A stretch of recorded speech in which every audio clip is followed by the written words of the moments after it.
My guest is seated.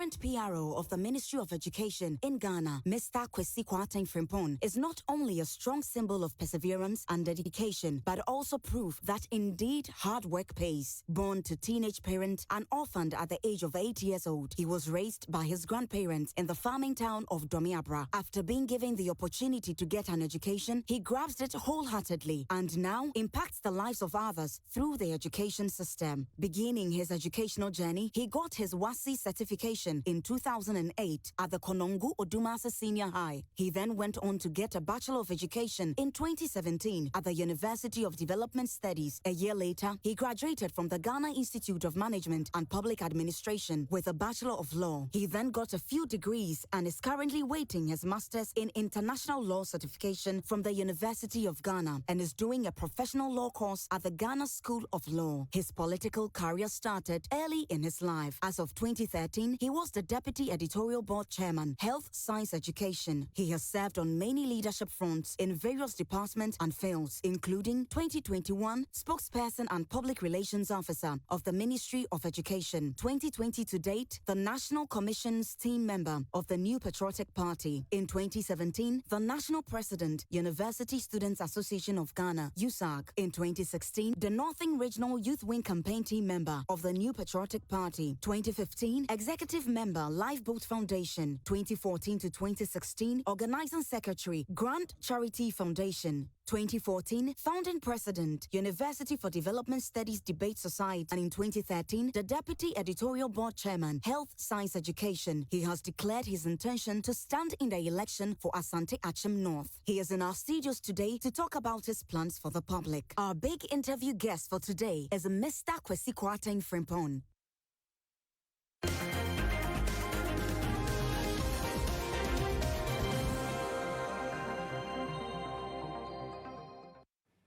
Welcome back, and that's what you need to know about my guest. But of course, we're going to be getting into other aspects of his life as well. And so, let me welcome him here in the on the show. Good morning. How are you doing, Mr. Kwarteng? Good morning. I must admit, I didn't expect this massive production. I know, right? Apparently, you seem to even know me more than I do. I know you know yourself. Yeah. I mean, I saw the smile and everything on your face. What are some of the things that were most intriguing hearing what you are hearing? Yeah, I think if you look at the storyline, yeah, the fact that, I mean, from a very deprived upbringing, having gone through education, I mean, it demonstrates kind of resilience and determination. And of course, one thing that runs through is education that worked for me. Yeah. And I think it was you could see that it's a story of adversity to advocacy, and clearly I'm impressed. It wasn't something I was expecting. I don't know where you had all these pictures, whether you took you guys have done well. And what a good way to actually, sum all this up by, working with the ministry as the PRO. How has that PRO journey been like for you? Yeah, so apparently when I completed university, I'm quite young. In 2017, I completed university and had the opportunity to work with Ghana National Petroleum Corporation, GNPC. I was doing my national service there. But I mean, right from the national service, getting a job was quite difficult. I remember I hunted for a job for almost 3 years. I mean, there's one man whose name I shall leave unmentioned, but a very top political figure who I had a relationship with. I went to the man's house for almost 9 months. Within that 9 months, there were a series of promises which apparently turned out to be failed promises.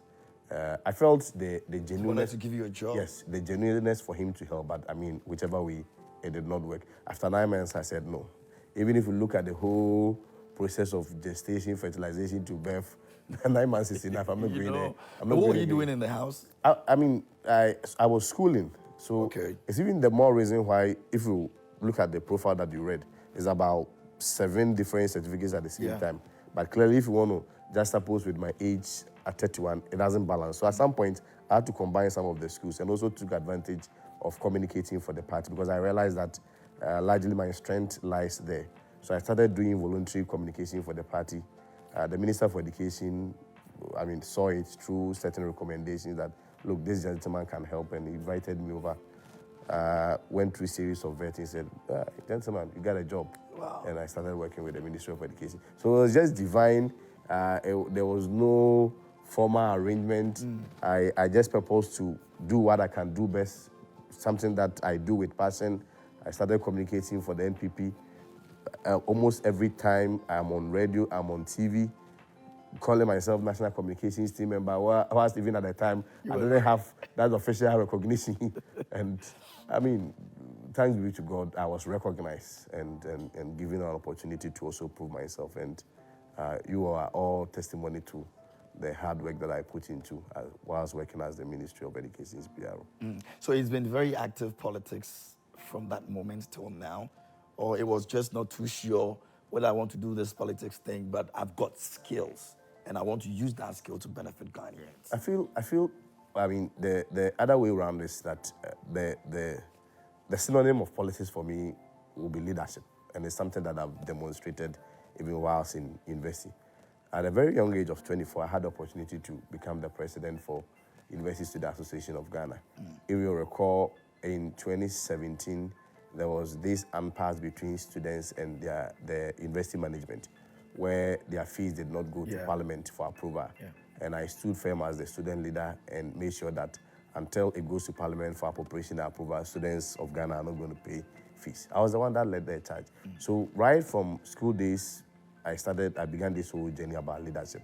So when I had the opportunity to be in the Ministry of Education, just supposing with the fact that orphan at a very young age of 8, born to teenage parents. I remember when I used to go to school, whilst I have my bag to go to school, my father too also be carrying his bag, also as a student. So you don't know who is taking care of. Yes, my dad is very young. So you don't know who is taking care of the other. and if I have the opportunity to then get to a certain platform like this, definitely I know that education is what really worked for me. So I started that, well, if I have the platform, then I should also be able to have the mindset to also cause transformation, particularly socio-economic transformation in my family and in my community, in my constituency, and who knows, one day for the whole country. For the whole country. Interesting. Talking about constituency, how are the people of Asante Akyem North doing? Oh, Asante Akyem North people, they are so solid. They are very wonderful people, very amazing people. Except that, I mean, in terms of, if you look at the mileage that the constituency chugged, I mean, in time past. I mean, this is former Finance Minister, Honorable Kodoba reduced constituency, but I mean, in time past, in terms of PR and outlook, is not very encouraging.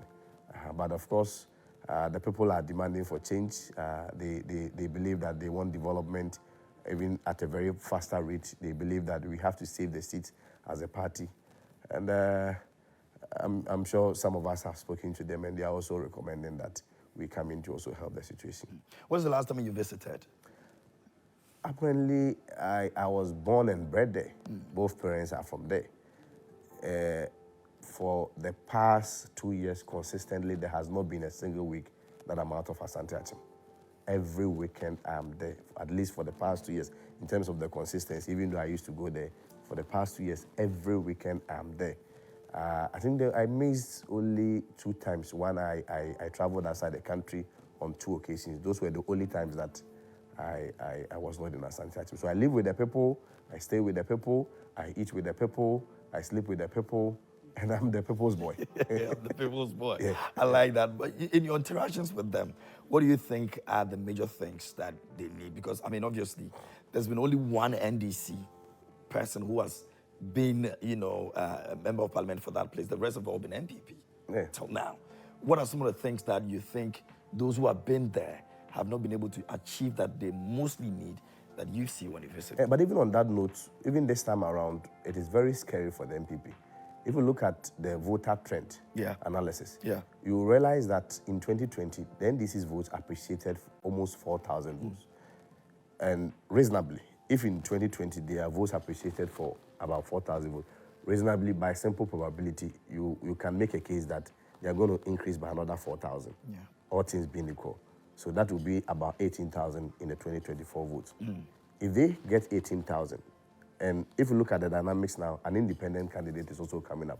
A very strong independent candidate that we are unable to, for instance, say we ignore. So if the independent candidate is even able to pull, say, just even 6,000 or 7,000 votes, we've lost the seat. So for us in the NPP fraternity, we are very, how do you call it? We are not oblivious of the fact that we can lose the seat. So as of now, their major concern has to do with the fact that, in terms of the political concern, has to do with the fact that we really have to bring somebody who will be able to save the seat. Again, of course, I mean, generally, we look about development. If we look at my slogan, it has always been Kwasi from Puntu. So standing for development, and development, for me, my understanding of development is developing the people in terms of capacity building. How do you do it? I've always insisted that there is a link between education and socio-economic transformation. All over the world, that has been the indicator and benchmark that has worked for countries that have survived. And if you look at even countries that, in terms of their gross tertiary enrollment ratio, is about 40%, clearly the country develops. If you want to narrow it down to even individual levels, assuming all of us within this production, if 40% of us have education up to the tertiary level, definitely there will be development, and our productivity is going to go high. I have started that in my family. I've insisted that in the next 15 years, I'm going to produce 15 graduates in my house. That will mean that I have 15 versions of Kwasi Kwarteng. We want to do the same thing from the constituency, so that within a space of 8 years, a space of 12 years, if we are talking about Asante Akyem will be known for, say, 1,000 doctors. Asante Akyem North will be known for 1,000 engineers. Asante Akyem North will be known for 1,000 nurses. And that is the vision. And that is what the people are demanding. Because, see, if you go to the constituency now, their major activity is farming. But even that, as I speak with you, is being threatened. Because they literally farm within the forest zone, or the forest belt. As I speak with you, even the whole concession, about 88 concessions of them, if you want to convert into hectares, is about over 30,500 hectares. It is being taken for a private developer, a foreign investor, not to plant, how do you call it, foodstuff, not to plant plantain, not to grow rice, not to grow tomatoes or watermelon, which has been the common, how do you call it, produce from the constituency. But in this case, they are planting bamboo. And those, you may not know, if I look at your skin, you've not lived in the village before. I have, actually. but those of us from the village, if we look at the impact of bamboo on the land, as soon as you plant it, it takes over the land, and you're unable to use it for any, productive venture again. So one can reasonably project that within the next 4, 5, 8 years, even the major source of income and the major source of livelihood for the people of Asante Akyem is going to be taken away. So quickly, we have to intervene, look at sustainable ways of providing a more decent and decorous livelihood for the people of Asante Akyem. How do we do it? We have to give them education. In terms of every house, at least you have to build somebody, produce a Kwasi Kwarteng in that house, so that within the next 8 years, 10 years, if they don't have the opportunity to farm again, then education will then be speaking for them. Because, like I indicated, at every point there is a marriage between education and socio-economic transformation. So what the people are crying out for is development. But how do we develop it? Of course, in terms of the interim measure, you may facilitate some job recruitment, you may provide scholarships, you may provide some job opportunities, you may provide some training skills for them. But what is the bingo? What is the wow factor? The wow factor has to do with the fact that you have to always invest in the people. How do you invest? Provide education as a basis for socio-economic transformation in the constituency. Per the statistics you gave, it looks as though there's a lot of work to be done in terms of holding on to power again, the NPP holding on to power again. We'll tackle that, but right now, what you just mentioned, you seem to have very serious interest in education, which of course is something you want to give to the people. And it's something that has worked for me. Has worked for you, absolutely. But agriculture also seems to be another thing that you're looking at. I mean, you're stopping developers from planting bamboo and all of that. How do you merge the two to ensure that people don't focus real on the agriculture part of it? Because then again, you see people who are not going to school wanting to get into agriculture, but you also have intentions of making sure people go to school. How do you blend the two? Yes, even if you look at the economic outlook, in terms of productivity, particularly if you want to narrow it down to say the contribution of Asante Akyem to our food basket is great. Because we supply plantains to the entire country. Even today, we have even gone beyond the country, and we are also providing for export and what have you. So that industry cannot just be cut just by a private developer's interest. Of course, there has been argument of whether or not people are paying royalties, but I don't believe in this whole concept of royalties. Since when did we start paying royalties for Kwasi?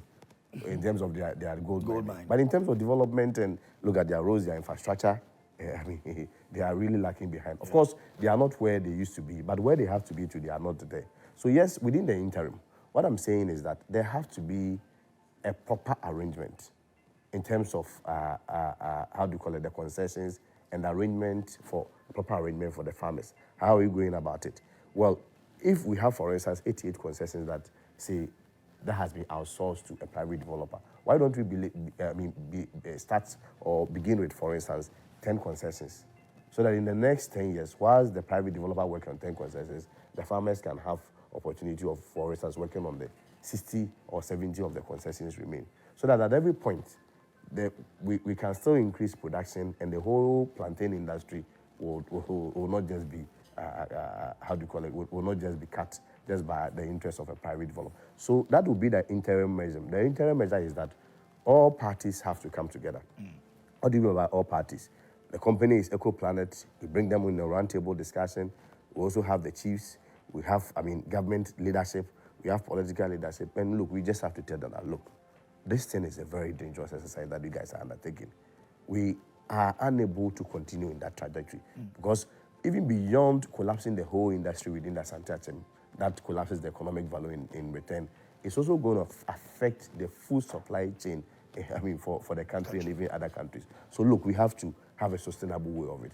Again, what is the alternative livelihood that the company is providing for the farmers whose farms has been affected? Is it a case that we are identifying some people within the families of the farmers and then, for instance, providing them with education? Is there any compensation for the farmers? These are all conversations that we need to have in the interim. But I'm saying that going forward and as a very sustainable way of dealing with that problem once and for all, we have to provide them an alternative form of livelihood. And that can only be achieved through education.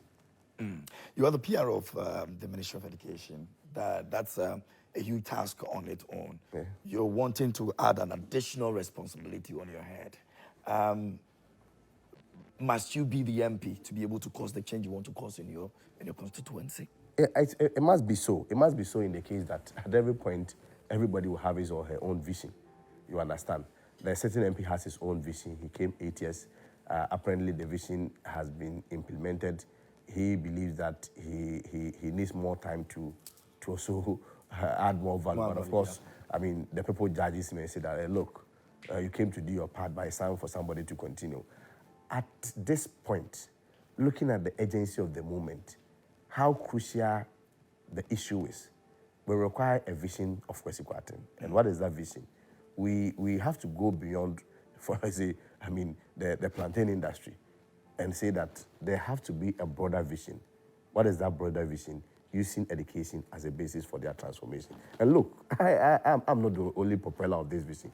There has been test case, there have been benchmarks that we can reference. If you go to, for instance, Bosomtwi constituency, for instance, within a space of 8 years that the NPP came to, 7 years that the NPP came to power, Bosomtwi has been able to lobby and have about 7 senior high schools.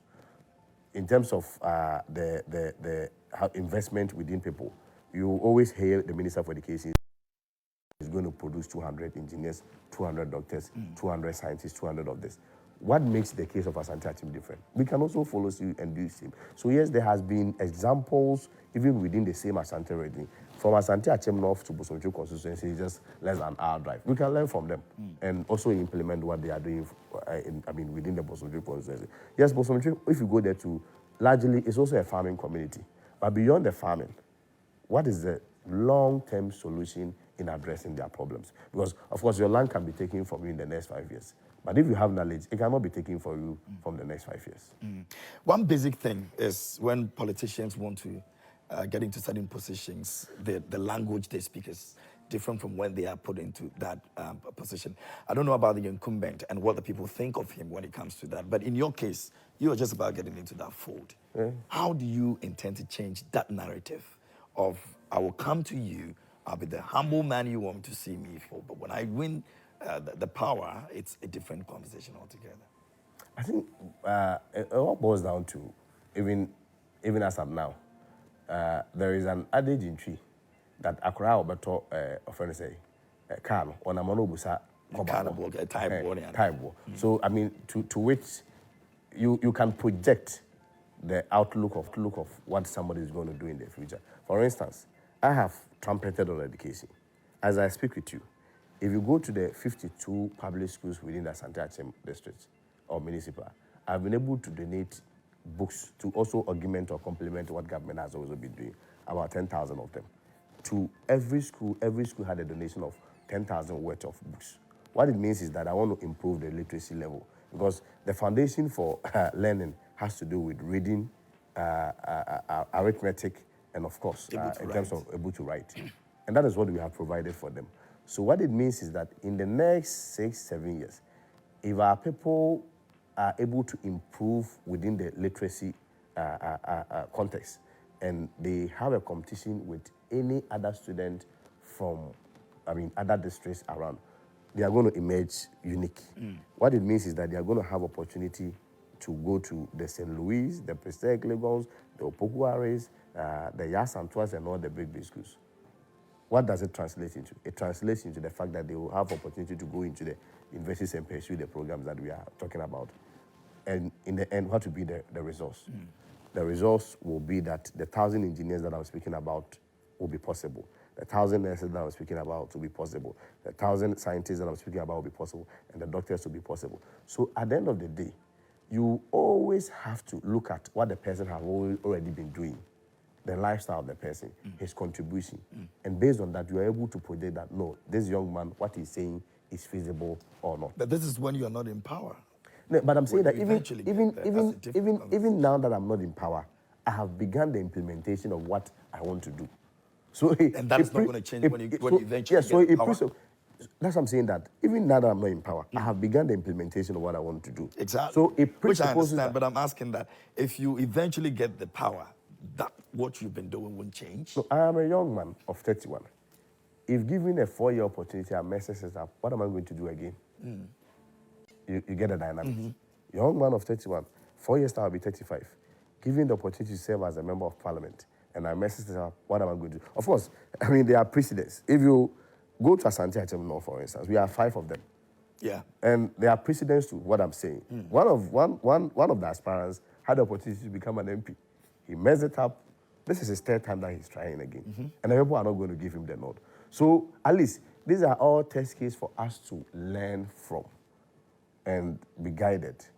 And of course, we avail ourselves to the people to always advise us. I'm not coming because of my own. It is not only my interest. There are chiefs, there are market women, there are opinion leaders, there are traditional leaders, there are religious leaders who have all been part of the team. And the expectation is that at some point when you are veering off, all of them are also able to, bring you to normalcy and follow the right line. So yes, we are fully convinced that, if you look at the people within the team, if you look at the people that are bringing us, that are pushing us, definitely, even in terms of where we forget, they are always going to remind us that, hey, look, gentlemen, this is where you come from. And look, I'm happy you first even played my video. A young man from nowhere, often at a very young age of 8. Whilst he was a student going to school, his father too was a student. They carried the same school bag. Have the opportunity of being exposed to God at a very young age, and also have the opportunity of being educated. Life of resilience, life of adversity, and now life of advocacy. So clearly, I have gone through the process. It is not like getting into this vision or getting into this dream is just an event. No, I've gone through the process. It is said that anything that goes up comes down. But if you go up, you stay. If you look at my case, Kwasi Kwarteng's story is a story of growth. And growth means you pass through the process. If you pass through the process, you defies gravity, and you are able to say, it is not a case that I was just thrown up where gravity is going to bring me down. I've gone through the process, and we've been able to defy all the principles of gravity. So reasonably, the expectation is that we stay afloat. We stay afloat. If you just join us here on the show, my guest is Mr. Kwasi Kwarteng, and he's an aspirant for the MP Asante Akyem North, and we're having conversation with him on what he intends to bring to the table, and also get to know the other side of him. But of course, you can also send your messages here on the show. You can send your contributions on our WhatsApp line. We're streaming live on Facebook. You can also drop your messages over there. If you're in that constituency, we'd love to read from you. What is going on in Asante Akyem North, and what do you want to say in terms of his candidature? If you think that he's the right person for the job, you can let us know about it as well. Let's get a bit into the very last thing that you mentioned, which is your upbringing and the things that you've passed through. Now, you have a very interesting, upbringing growing up. Your parents, you lost them at the age of 8. You have to go through all life experiences alone and all of that. In cases of people, and I was born alone. And you're just one person. Yeah, just one person. You don't have a brother. You don't have a sister. No, I was born alone. So I make decisions you have for a myself. very interesting life. I imagine how you navigate yourself through all of these experiences, life experiences, if you like. But has those experiences you've been through, shaped your life in the way in society? Many a times they say people who don't have parents, the life experiences they go through put them in a certain space where they get to, make decisions that would impact society and themselves. Has your case been different, or is the same? No. It's not really different. But in my case, I feel that the most important thing that happened to me, even though it's out of the norm, is when I was unemployed for 3 years. They say if you are given lemons, and that's lemonade, yes. So what I did was to take advantage of it and add knowledge to myself and add more value to myself. So in that space of 3-4 years, whilst I was not employed, I started going to school, combining a lot of at some point I was doing like 3 universities at the same time. Oh, yeah? I just come to your office, beg you, please, can you help me with scholarship? Of course, if you go to the office of about 10 people, somebody is going to say yes, 9 are going to say no. I remember when I completed GIMPA, the LLB, the Faculty of Law, when I completed, I had about 5 outstanding registrations that I have not done. So the strategy was that anytime I'm going to the exam, so I know the first 30 minutes, they'll come and sack those of us who have not paid fees. Yeah. So I'll delay. After the first 30 minutes, I'll go and write. Then the school management realized that was what we were doing. So they'll come first 30 minutes and the last 30 minutes. So you have to, again, re-strategize and make sure that out of the 3 hours, you have just 2 hours. Yeah. So you have to make sure that what they're going to do, you really prepare and get it straight. Yeah. And then you go and quickly 2 hours. First 30 minutes, you skip. You go and sit for 2 hours, you are off. And, we did this and we're able to go through the process. But, the point is that it taught us a lot of things. It taught us to be resilient. It taught me to be determined. It taught me to, again, also manage my expectations. And maybe some way, somehow, some form of entitlement mentality and healthy competitions, I was also able to avoid them. Because in the space of 3-4 years, living in Accra alone, with no family, you have no job. I had a very small car. I decided to use it for Uber. But interestingly, anytime I put on the Uber app, that's where the car will get a fault. You're not picking anybody today. You're not picking anybody today. There's no work. Moments while I'm driving alone, there is no fault. But as soon as I put the app on to be able to pick somebody, then it's started. Whoever was after you was very strong. Now, I'll come back to you, man. We've got some messages from our viewers. Esedwa will do me the honors. Esedwa, please, what's happening? Right. I think that we're going to try and find out what exactly was happening at that time to in relation to the car. But let's go on Facebook. Let's take a few comments. Benedicta Ajua Nyako says, Kwasi Kwarteng Frimpong is winning hands down. Asante Akyem North, Enida Soba Kope. Bone Coffee says, watching you live from Domiabra, Asante Akyem North, incoming MP of Asante Akyem North, Kwasi must win. Okay. Emmanuel Anafol says, watching the most effective and eloquent incoming MP of Asante Akyem North, live from UK, London, to be precise. Kwasi for Impuntu. Okay, keep your messages coming in. I don't know if we have some WhatsApp messages. Let me see if we can get some WhatsApp messages as well. Okay, figure yourself out over there. Yes, as usual. And alone. This just like Kwasi has been alone. Alone all these years. But because we'll get into some of the messages. But let me find out. As somebody who cares about, and not two ways about it, every NPP person cares about the party and what the party stands for. I know you believe so much in the pronouncement of people who become a part and parcel of the party over the period of years that they've been part of the party. Kennedy Japan seemed to have a lot of outbursts that even in 2024, people still believe that someone like him should have been coming out with some outbursts as such, but it continues to happen. Are you worried as a party member, as a minister, of the party, some of the things that he says?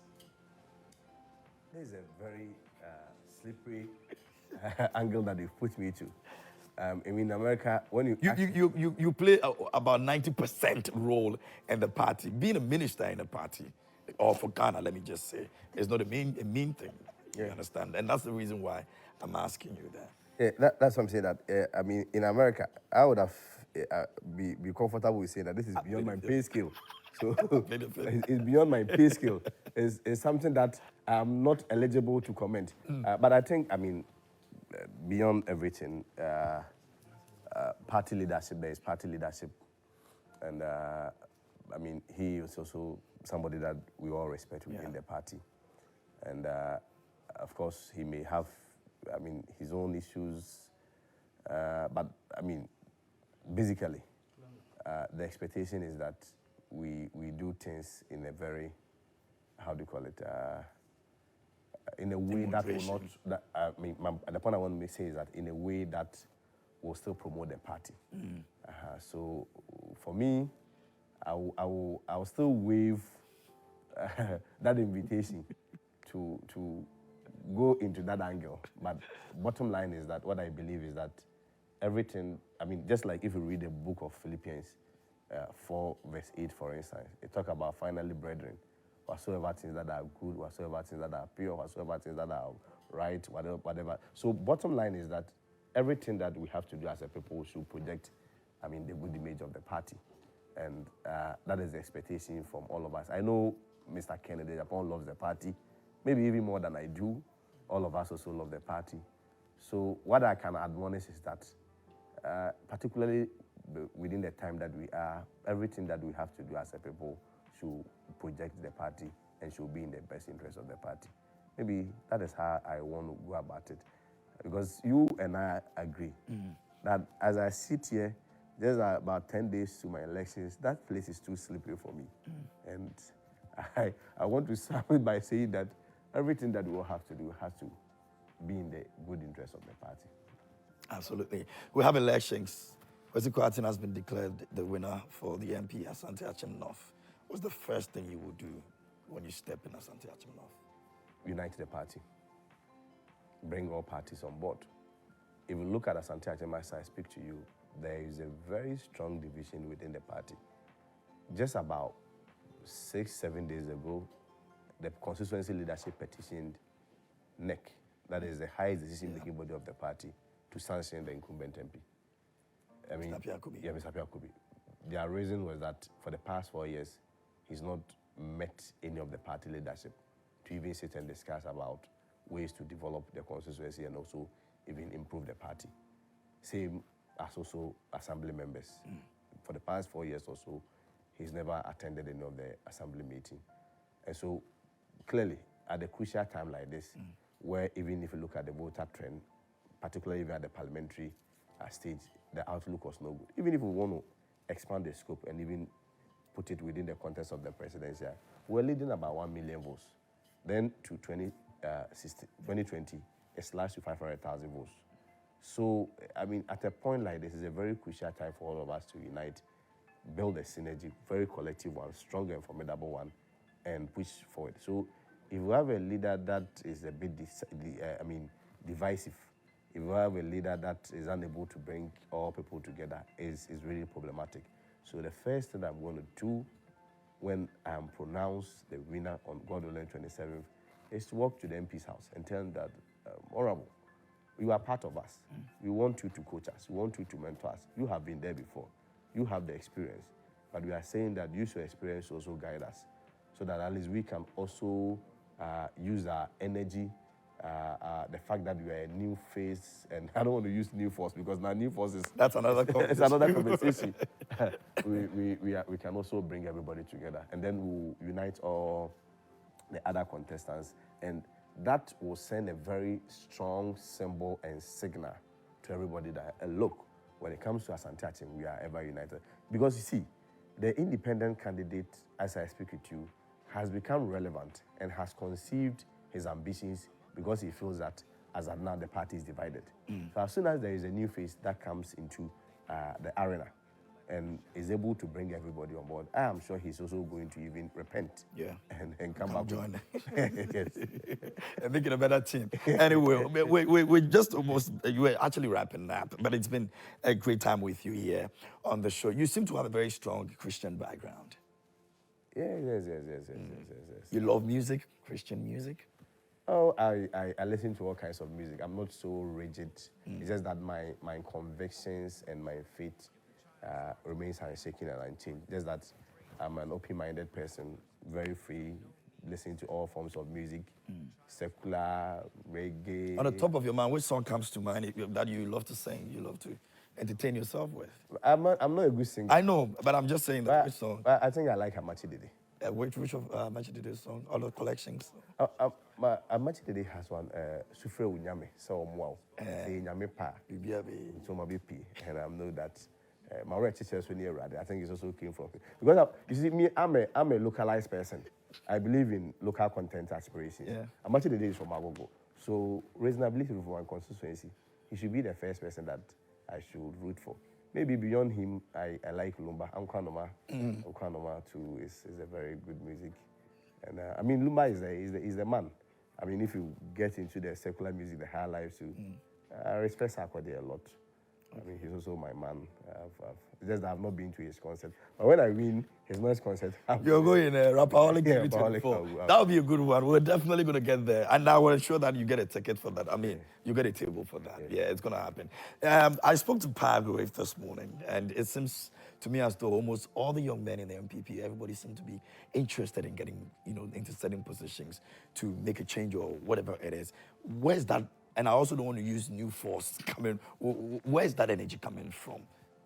I think a lot, for me, I can speak for myself. A lot of us believe that we've had the opportunity to learn.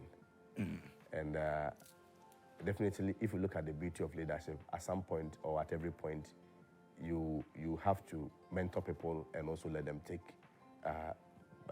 certain key roles whilst you continue to mentor them and advise them. If you look at, for instance, Parliament, for instance, naturally, about 18 people within the NPP, 18 have exited. 18, so clearly, I mean, there is a time and season for everything. They themselves realize that they've paid their dues, and that is a general perception around. A lot of these MPs have paid their dues. It's time. You see, the point is that it's a vision that you carry. The president himself had a vision. Within 8 years, he's done. So what are you still waiting for? If within 8 years you are unable to, the president himself, who brought the whole party, is leaving, what are you still waiting for? So within 8 years, within 12 years, reasonably, the expectation is that whatever vision that you had for the constituency, you should be able to implement it. Even if you have not been able to implement it fully, somebody can still take it over and bring fresh ideas. Because, I mean, clearly, every idea has its time. Every idea has its time. If you look at Asante Akyem North, for instance, the MP brought his own idea, has done his part, but the time has a half-life in science. It's expired. So there has to be a fresh idea based on also the urgency of the moment and the circumstances. So every season produces its own leadership. Every season has a vision that works for it. Of course, even if 1,000 people elect to go, definitely only one will come out. And that will be a sole decision of the polling station executives who, by constitution, has the power to make such declaration and determinations. And of course, on that day, the determination and the declaration and everything that will be put together will ensure that you come out top. Oh, yeah. We wish you the very best. Because we've worked. We've worked. Apparently, if you look at my Abon, for instance, there are about 600 delegates. In terms of even one-on-one engagements in their house and their homes and their farms, I've been able to do at least 550 of them. Even beyond meeting them at their electoral area level. God willing, Thursday, Friday, I should also be there to continue my rounds. And I mean, per all the polls that has come out Polls don't vote necessarily, but at least it gives you an indication and guide you on what is going to happen. We are doing so well. And I'm very confident that with the help of God, on the 27th of January, people are going to vote for Kwasi Kwarteng. And God gave us a sign. When we started, we said Kwasi from Puntu, and the 4 were writing for. When we went to ballot, he also selected 4. So you're number 4. Yeah, number 4. So they are going to vote for from Puntu. 4 for Puntu, and that's what you're supposed to be looking out for if you're in, Asante Akyem North. If you're delegates, of course, you know what to do on the day. Mr. Kwasi Kwarteng Frimpong, thank you so much for making time with us this morning. We really appreciate you and your time. We wish you the very best, and congratulations to you for all the amazing achievements and things that you've been able to do for yourself at a young age, like what you have. And we're hoping that on the 27th, we'll all together celebrate with you the victory that awaits you. Thank you. Great. All right, so that's my guest today here on The Big Interview, and that's going to be our conversation this morning here on The Big Interview. We're going to go into this quick new song that is making waves out there. When we come back, we'll wrap it all up here on the show. Do stay.